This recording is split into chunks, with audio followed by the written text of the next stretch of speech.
The Joe Rogan Experience. Now, when you say shorter, more intense workouts, how did you regulate that? Like, that's a huge issue with martial artists, is overtraining.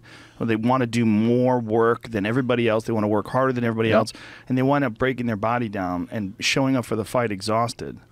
Overtraining is a big thing, yeah. And if you see the process for muscle growth is you go in the gym and you put stress on the muscle. If you put stress that it's not used to, then it's going to react. You're going to get growth. But you need to recover from that first. You don't go to the gym and grow and then recover later. That's not the way it works. You go, if you give your body some stress it's not used to, you'll get a reaction. But before you get the reaction, you have to recover. So if you're not allowing enough time to recover, I use this analogy at seminars I do. It's very simplistic, but it gets the point across.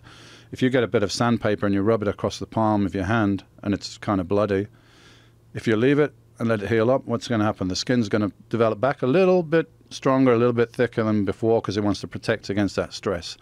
So that's the process. But if you go and you make your hand bloody, and before it's healed up again, you go and rub it again, what's happening? You're not really getting anywhere. You're just going to have a bloody hand, you know? Yeah, you think you're being tough, but you're actually just being silly. Yeah, and it's, why are you going to the gym? Right. I'm going to the gym to get results, so I'm going to do whatever it takes to get results. And if it means training 30 minutes once a week, or it means training 10 hours a day every day, whatever it takes, I was willing to do it, and I would have done it. But training 10 hours a day is not going to build your muscle. You're just going to burn out. So I was doing average 45, 50-minute workouts, probably 4 times a week.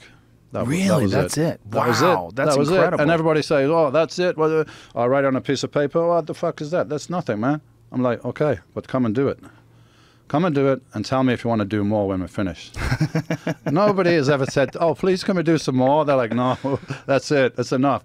Because every set, bar the warm-up sets, you got to warm up and, to be safe and everything.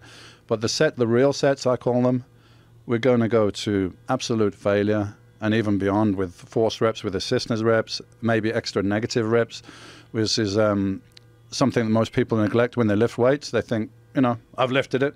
All right, boom, let it go down. I've lifted it. But they're neglecting the lowering part of the weight, the negative. So I get people to really slow that down, so you're taxing that part as well.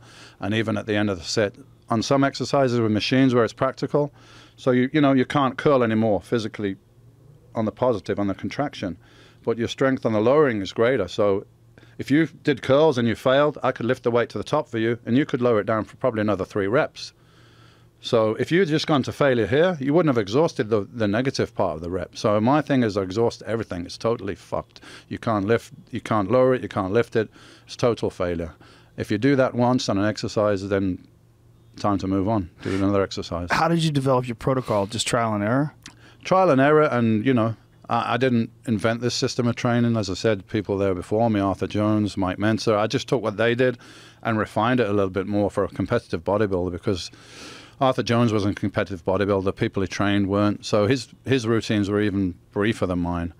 But for a bodybuilder, you got to work the side delt. You got to work different aspects. So I probably did a little bit more than they did.